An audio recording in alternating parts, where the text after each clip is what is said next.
Hello guys, just doing a random breaking video here because I was just literally on my bed scrolling and I saw this news come out that Dear Evan Hansen sets closing date on Broadway, that the musical is actually going to be closing on December 4th of this year, which is quite a while from now. It's about 6 or 7 months, but it was such a massive hit of a musical. It was easily the biggest musical since Hamilton, and I think a lot of people expected it to run for a lot longer with how popular it was, and this was kind of a surprise to me.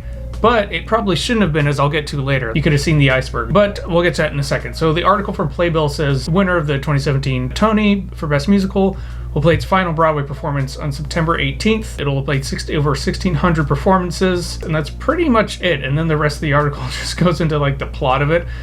Playbill obviously is very connected with Broadway. They're not going to go into the details of why a show closes. They're not really going to do anything that makes Broadway kind of look bad. So you kind of have to look a little bit deeper. And on BroadwayWorld.com, I'm looking at this chart here that shows all the Broadway grosses. And if you look at this chart, all the way from its opening in 2016, the Broadway grosses were really high. The amount of money it made per show, per week, was easily in the 1.6, 1.5 million range, 1.7. It started off a little slow, and then as it got more popular, it grew and grew and grew.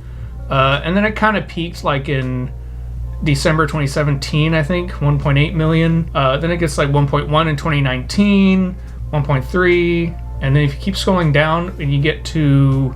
It still does pretty well. Sometimes it goes a little below a million, but you're going to notice a huge change coming up. So obviously COVID came and hit it. It was still in the 900,000, 1 million, 1.1 million range. But then look, after it reopened in 2021, December 12th, it does well for the first couple weeks. 997,000, 1.3 million. That's easily the best since it's reopening. And then it just gets lower and lower, and then you're pretty much at the 600,000 range for the entire rest. 500,000.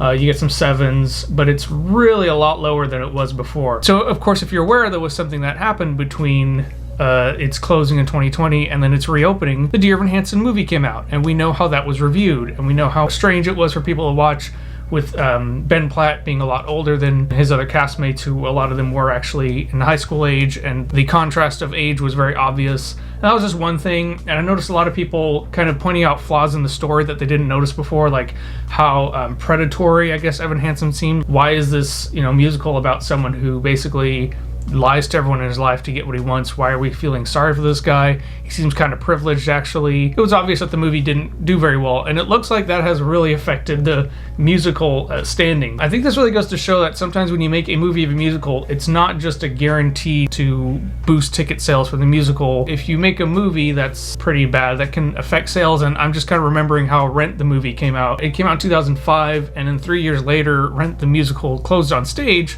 which people thought it was just going to run and run and run, like forever, like Lion King or Wicked. I don't think Rent was as hated as the Dear Evan Hansen movie. I think that was more universal. The Dear Evan Hansen movie is more universally bad, but Rent wasn't good. It did not have the energy that the stage musical is meant to have at all, in my opinion. But I'm going on a tangent. My point is that it seems like the movie definitely affected the sales, and I think possibly was the show's demise and why it's closing earlier than I think people expected. But I want to know what your guys' thoughts are. Why do you think the musical is closing? Do you think it was something else? If so, let me know what you think it was. Also, let me know what you think of these videos. I'm trying to do more like off-the-cuff videos. Also, let me know if you're happy or sad about it. If you feel like, yeah, it was good, but it's kind of run its course. Do you think the show was overrated? Let me know. Click subscribe if you want more theater-related videos, and keep loving theater. I'll see you next time.